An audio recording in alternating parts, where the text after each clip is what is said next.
Получить единовременную выплату в размере 20 тысяч из средств материнского капитала могут прежде всего владельцы сертификата и те, кто станет его обладателем до 31 декабря текущего года. Став мамой или папой во второй или третий раз и оформив мат-капитал до конца года, есть реальная возможность поправить семейный бюджет за счет единовременной выплаты в размере 20 тысяч рублей.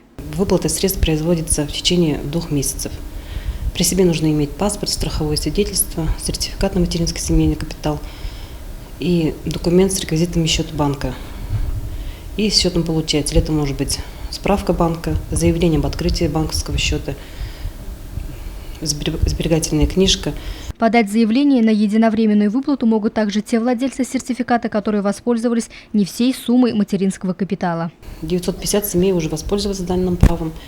Сумма выплат составила свыше 18 миллионов рублей.